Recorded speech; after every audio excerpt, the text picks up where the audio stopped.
Greetings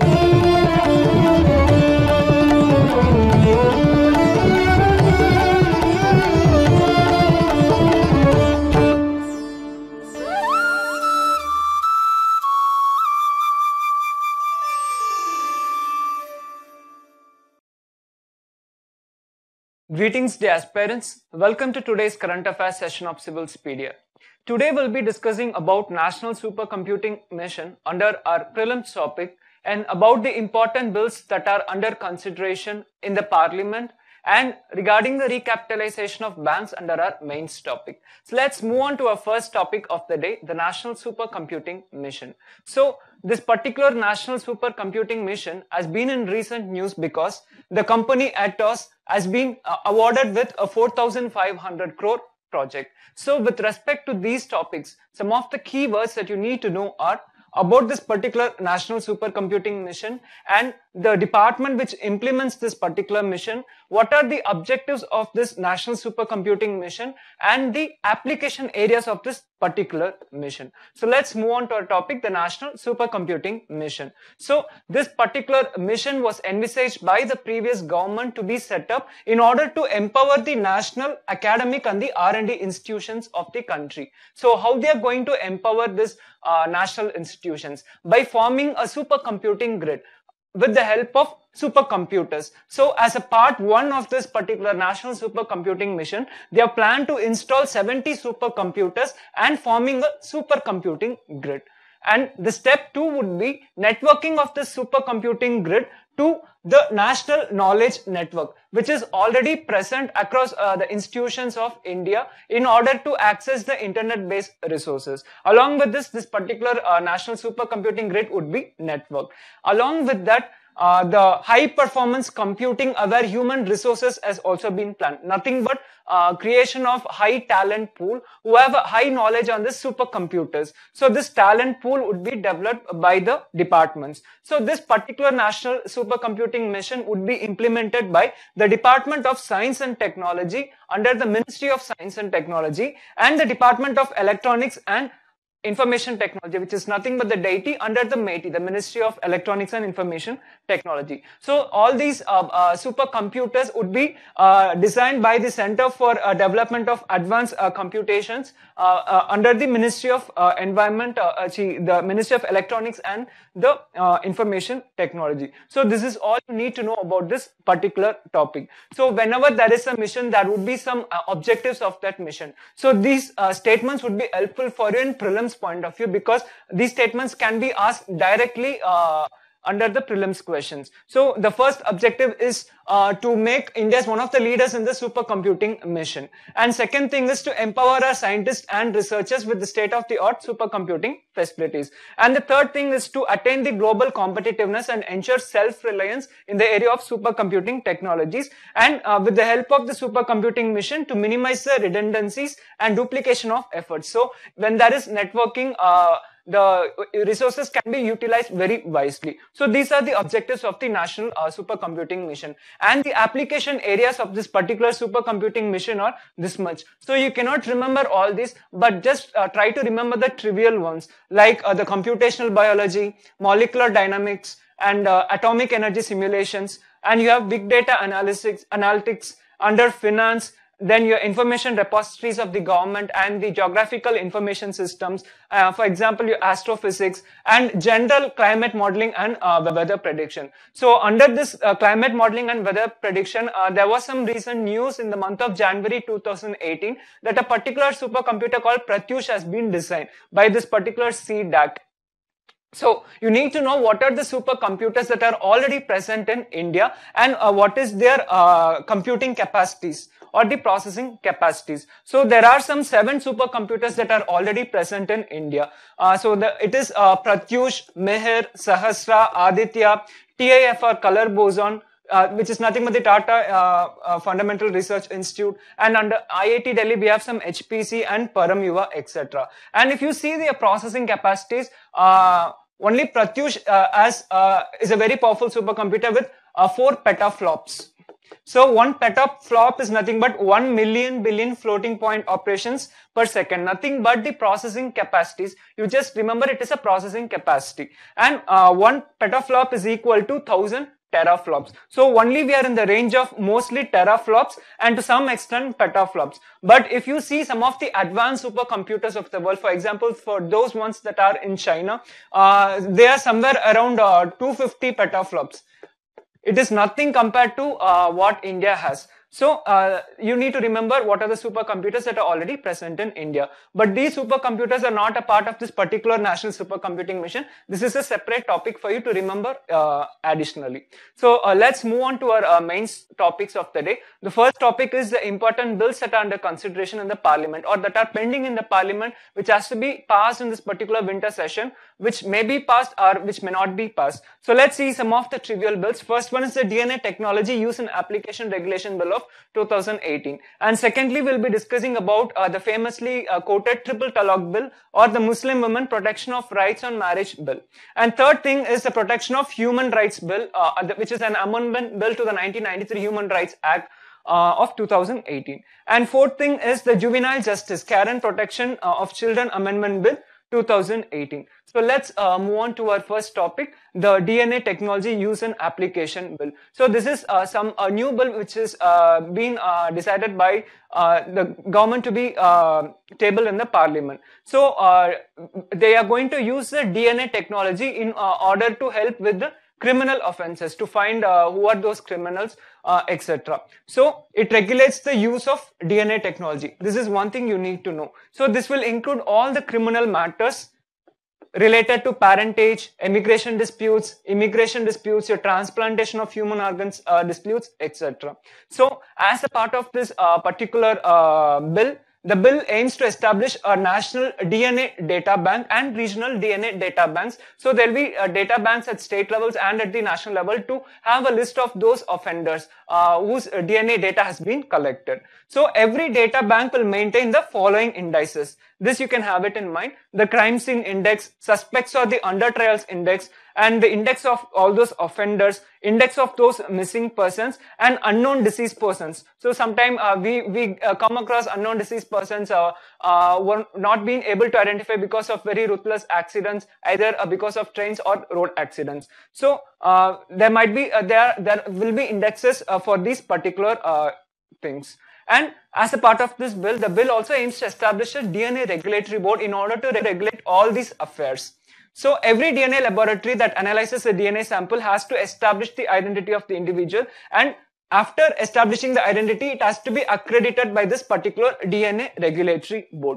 And written consent by the individuals is required to collect the DNA samples from them because it might affect their privacy. So the consent is not required for offenses with punishment of more than 7 years of imprisonment or a death sentence. So for those people under trials, written consent might be required, but those people who have committed heinous offenses, for them it is not mandatory. The government will just collect the DNA data. And the bill also provides for the removal of the DNA profiles. So this is also present in countries such as USA and UK, which have similar such bills where they can remove the DNA profiles. For that, a written request is required, especially for the missing persons index, where their names might be removed based on written consent. But it is not required, but on basis of an order for the suspects. So this is all you need to know. And there will also be a penalty for those people who disclose these DNA identity. So for them, imprisonment up to 5 years and fine up to 2 lakhs INR can be given by the courts. So this is all you need to know about the DNA technology bill. So there can be some amendments to this bill which will be when introduced in the parliament. So this is not the entire bill. So just have an idea. The main components of the bill are more likely not to be changed. So next topic is the famously quoted Triple Talaq Bill, also called as the Muslim Women Protection of Rights on Marriage Bill 2018. So the central government came up with an ordinance in the year 2018 for this Triple Talaq. this particular ordinance will be converted into a bill, and the bill has been tabled in this particular winter session of the parliament, and even the Congress party has promised to discuss about this particular triple talaq bill on December 27th. So this is the recent current affairs. So they have a plan to repeal this particular triple talaq ordinance and come up with a bill. Under this bill, they are going to declare talaq to be void and illegal. Second thing is, punishment for a husband pronouncing talaq would be either imprisonment up to 3 years or fine as decided by the competent courts. And it also gives a title for subsistence allowance, especially for the divorced women and their dependent children by that husband who has declared talaq. So this particular subsistence allowance will be decided by the magistrate. And regarding the custody of that minor children, where the parents have come up with a divorce, so that particular child will be entrusted with the married women post the talaq. And talaq has been recognized as a cognizable and a compoundable offense. So this is all you need to know about this particular triple talaq bill. So let's move on to our next topic, the protection of the Human Rights Bill, which is an amendment bill to the 1993 Human Rights Act of 2018. So this is also quite significant because the structure of this particular Human Rights Commission is more likely to take a change if this bill is being amended. So this was introduced in August 2018 but was not cleared during the monsoon session. So this has been carried over to this particular winter session.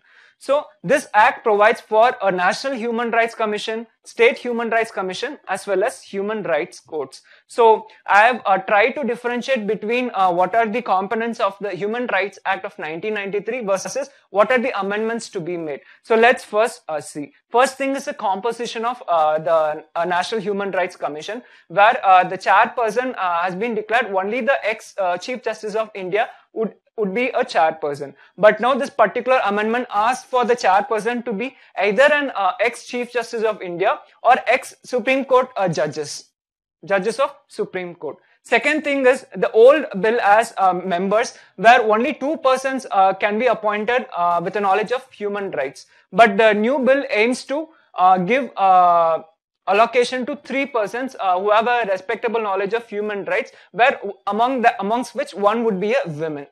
So 2 plus 1 would be a woman. Third thing is, already there are some chairpersons of different national commissions who are members to this particular National Human Rights Commission. So they are the National Commission for Scheduled Caste, Scheduled Tribe, and National Commission for Women. So along with this, they also want to include all those chairpersons of National Commission of these backward castes, National Commission on Protection of Child Rights, and the Chief Commissioner for Persons with Disabilities. And the fourth thing is with regards to the terms of office of the chairperson of the National Human Rights Commission of the State Human Rights Commissions. So the maximum term of office would be fixed at 5 years or till the age of 70. Now they have proposed to reduce this to 3 years or till the age of 70. And in the older bill, there was no reappointment of the chairpersons of both the National Human Rights Commission and the State's Human Rights Commission. But this amendment seeks for a reappointment of the chairpersons. And the sixth one is, even the union territories were having their own state human rights commissions, but now they want to subsume under the nearest state. For example, similar to the high courts, where the High Court of Puducherry comes under the High Court of Tamil Nadu. So all the matters related to Puducherry will be discussed under the High Court of Tamil Nadu. Similarly, Centre may confer on State Human Rights Commission and National Human Rights Commission in case of the Delhi state. And the final thing is regarding the exercising the powers. So there are Secretary General at the National Human Resource Commission level and Secretary at the State Human Resource Commission, Human Rights Commission level, and their powers have been delegated by the law as per the Human Rights Act of 1993. If you see, they want to provide all the administrative and the financial powers with the help of the chairperson's control to this particular Secretary General and Secretary. So they won't be having the judicial powers, only the administrative and the financial powers. So this is all you need to know about this particular amendment to the Protection of Human Rights Bill 2018. So the next topic is the Juvenile Justice Bill. Juvenile is those kids less than the age of 18. So they are called as juvenile. So you need to know what is this particular amendment bill about, because even in 2018 there was a prelims question on the UN Convention on the Child Labor, etc. So every year you are expected to have a question regarding this children rights, and we were also discussing about the national policy on protection of children in our previous classes. So this is also equally important. So there is only one thing which required for an amendment. So with regards to issuance of the adoption orders, so initially now or at the present it is being given by the court. They want to move this to magistrate. So the magistrate will become the competent authority for issuing the adoption orders. So this is the only amendment under this particular juvenile justice bill. So this is all you need to keep it in mind. So let's move on to our next main topic, the recapitalization of banks. So banks is nothing but the money market,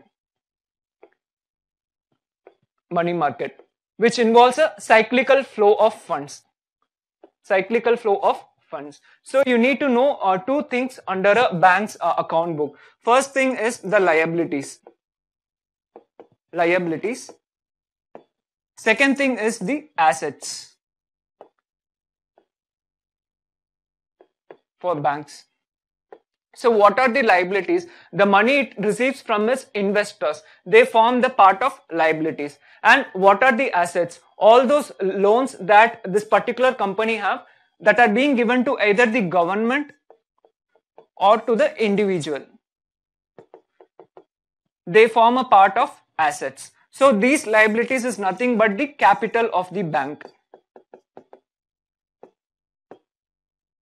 So there needs to be an adequate capital which needs to be maintained by the bank. So this is measured in terms of the capital adequacy ratio and many such terminologies in the banking sector. One thing is the capital adequacy ratio.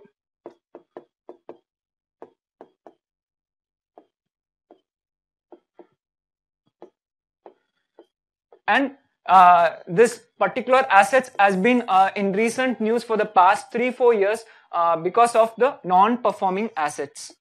Non-performing assets.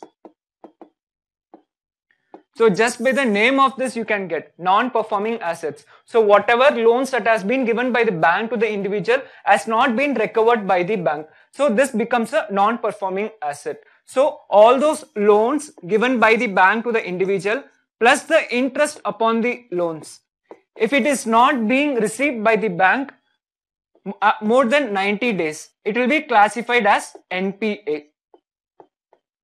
And there are many similar classifications when this particular, after this particular NPA has been declared, we'll be seeing in our later slides. We'll also be seeing what is the capital adequacy ratio in our later slides. So you just have the idea what is CAR and what is NPA. And in order to solve these NPA, government came up with a prompt corrective action network. Just remember the term prompt corrective action network. So let's see the government's 4R approach. You need to know the government's 4R approach in order to resolve this particular non-performing assets of the bank. First thing is the recognition of these restructured standard assets. First, the government has to recognize these assets are indeed in danger, which will become a potential danger to the bank's functioning. And government has to come up with a resolution process for that. And third thing is government has to recapitalize it and also come up with subsequent reforms. So under recognition, government has taken some steps to resolve this NPAs. First thing is the discontinuation of the restructuring schemes. So when certain assets were declared as non-performing assets, government used to restructure those loans and bring it as a fresh loan so that they won't be declared as an NPA. So if it exceeds after 90 days, say 3 months, it is called NPA.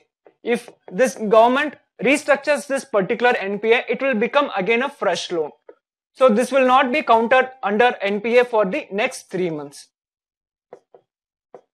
So there are many restructuring programs. So the government has discontinued all such restructuring programs. And in terms of resolution, government has come up with this insolvency and bankruptcy code. We're not going to discuss in detail about the IBC, just have a self-study about this. In order to bring back all those non-performing assets by declaring a company as insolvent, etc. So, this is about the resolution mechanism. Third thing is the recapitalization. Now, whichever banks they have given loans, now their profits would also be dwindling and their capital would also be less. Profits less, capital less. So, in order to infuse capital to these particular banks, especially the public sector banks, if you take public sector banks, you also have private banks. So, government largely focuses on the public sector bank to infuse capital. So, the government will come up with recapitalization taglines. So, why? Because whatever assets, whatever loans that are being given by the banks to different sectors, so those sectors are likely to go under stress. For example, your MSMEs, your agriculture. So, if your agriculture fails, then the bank would not be able to recover the loans of the farmers. And if a particular MSME sector fails, then the bank would not be able to recover the loan of these MSME sectors. So, they end up being the non-performing assets, and now the companies will suffer because they're not able to recover the loans. In order to help this bank structure, the government will come up with a recapitalization plan. Along with this, the government has also taken up comprehensive PSB reforms agenda in order to help the banks with clean lending. And second thing is the rolling out of next generation banking services. So even in the past decade, if you see, many of those small public sector banks were not really have come up with electronic way of functioning, or say they were digitized. So if they are digitized, the government would be able to clean up these non-performing assets to a particular level. So this is the government's 4R approach. So we'll be discussing about the recapitalization. So the recapitalization is aimed at meeting the regulatory capital norms. So you have the Basel Committee on Bank Regulations. Basel Committee on Banking Regulations at world level.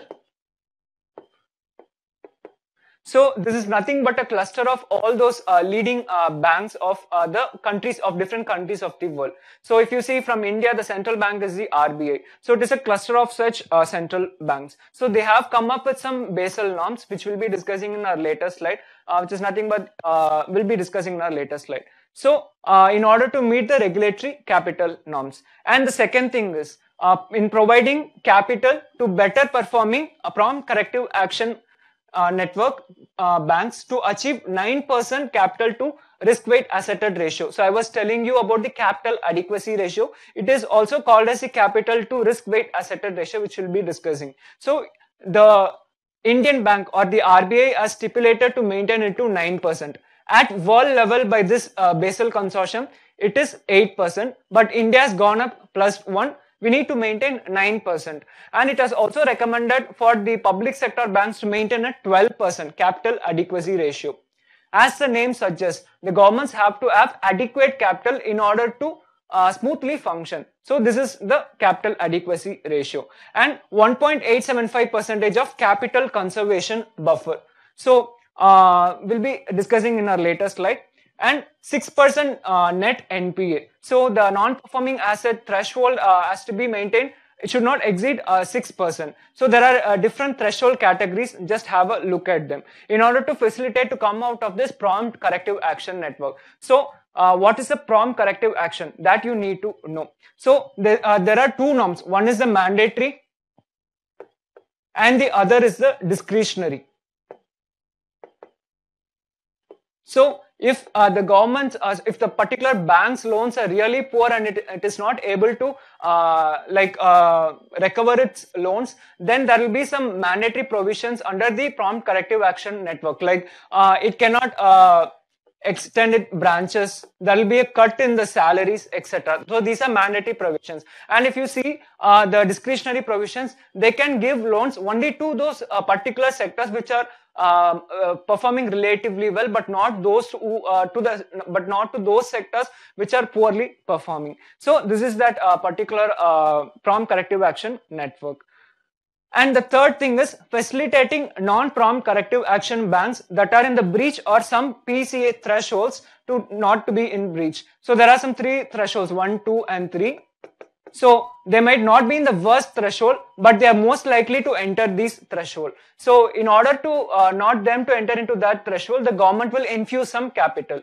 So that is nothing but the recapitalization. And finally, to strengthen the amalgamating banks by providing regulatory and the growth capital. In order to overcome this non-performing assets, very recently all those different state banks were integrated under the State Bank of India. Similarly, there is also some provisions to integrate some of the poorly performing PSBs or the public sector banks. So this will also help amalgamation with recapitalization. Will help the performance of the banks. So you need to know what is a non-performing asset. I have explained which are not more than 90 days, they'll be declared as NPA. And there are some 3 components under this. First thing is the substandard assets. If you see this NPA, if it is not been required even more than 12 months, up to a period of 1 year or less than 1 year, it will be declared as a substandard asset. A doubtful asset is one more than 12 months. And less than 24 months. And loss assets are such after these doubtful assets where it is being determined by the bank that these assets cannot be recovered, but a portion of that particular asset can be recovered. So these are the different classifications under the non-performing asset. And you need to know about the capital adequacy ratio. So it is nothing but the capital to the risk-weighted assets ratio. So when a particular bank gives a loan to the individual, a bank can give a loan to the government or the individual. Now government's monetary resources are very huge that it would be able to somehow circulate its money and to be able to pay to the bank. But it is not in the case of an individual. And again, within individuals, it is respected to vary with different sectors. So this is called a risk-weighted asset. Asset is nothing but a loan. For any loan that is being given, there will be some risk attached to that particular loan. So for government, it will be 0. But for individual, a particular individual, it can be 100. And for some other individual who is involved in share markets, it can be 150 or 200. So it can vary to such extent. So this is called the risk-weighted assets. So, and again, the capital has been divided into 2, the tier 1 capital and the tier 2 capital. So if you see tier 1 capital, so this particular Basel convention has given 8% CAR. Under this, 6% comes under the tier 1 and 2% comes under the tier 2. Even in this, 4.5% is the common equity capital. Nothing but those capital that has to be given by the banks to its equity shareholders who have invested in the bank. Nothing but the liabilities of the bank. And an additional cushion of 1.5% is your capital conservation buffer. If you see as such in the Basel norm, it would be mentioned as an additional buffer. So this 1.5% is the capital conservation buffer. And this 2% is the tier 2 capital, which is an additional cushion. So even without a bank getting close, it can manage to repay all its capital with the help of this tier 1 capital. But in this case, the bank will have to wind up its operations and give this particular 2% to all those depositors. So here the depositors or the investors are at huge loss because they will not be able to recover their capital because of the worst performance of these particular banks, because they were not able to recover the loans from their people who have to those who have given their loans. So this is all you need to know. And the formula for this calculating this capital adequacy ratio is the tier 1 capital plus the tier 2 capital by the risk weighted assets. So this is all you need to know. So with the help of this particular capital adequacy ratio, it will protect the depositors and promote the stability and efficiency of the financial system around the world. So in a very layman's term, it is something like, for example, you take the food that is in our kitchen. So mom every year, every month, she might get 5 kgs of sugar. 5 kgs of sugar. So this 5 kgs of sugar would be enough for her to maintain that 1 month consumption. For 1 month consumption. So suddenly some relatives comes, and if she has to make a particular sweet, then she consumes 1 kg. So she'll be left with minus 1 kg. So she will not be able to maintain a particular stock, sugar stock of that particular month. But if she gets 1 more kg and maintains that as a buffer. So we have come up across these buffer stocks of the Food Corporation of India. Similar to that, you can compare this to the capital adequacy ratio. And the Basel III norms which I have told. So it has stipulated this capital adequacy ratio to 8%. However, the RBI is very stringent in maintaining the capital adequacy ratio, because we know the history of our banks, because the NPAs were very huge in the previous government, because the government went with private-public partnership mode, and this private were not able to give up the loans, and even the agri was very much dwindling, so the loans were not able to be recovered by the bank. So the RBI became very stringent, and it has fixed the capital adequacy ratio norms to 9% for the Indian scheduled commercial banks, and especially for the public sector banks, it has emphasized to maintain a capital adequacy ratio of 12%. So this is all about the Basel III norms. Now, what are the benefits of the recapitalization? In this undergoing winter session of Parliament, there is a PIB release about the benefits of recapitalization. In that, they have mentioned that this particular recapitalization has helped in increasing the access to banking services from home and mobile through your digital banking. Nothing but the digitization of banking. Digitization of banking. And because of this recapitalization, it has resulted in unprecedented financial inclusion. First thing is the Jan Dhan program, where a large amount of beneficiaries have been really benefited. And second thing is the increased availability of loans under this PM Mudra Yojana. So with the help of recapitalization, now the banks are having healthy capital. So the government is able to give more loans to the needy. And third thing is the increasing lending to the MSMEs, especially to the targeted sector, then and there by the government. And fourth thing is to meet the production credit requirements of the farmers with the help of the RuPay Kisan credit card. And finally, because of this recapitalization, the government has told the parliament that the India's global rank for getting credit as per the World Bank's Ease of Doing Business Index has improved from 44th rank in 2016 to the 22nd rank in 2018. So with the help of recapitalization, the banks are now healthy. So the banks are able to give more loans to the required people. So getting credit is relatively easy now compared to the previous 3-4 years. So this is a statement that has been given by the government, which are one of the benefits of the recapitalization. With this, we are winding up our today's topic. Please do like, comment and share the video, and please subscribe to Shankar IAS Academy channel for latest videos and updates. Stay focused and motivated, friends. Thank you.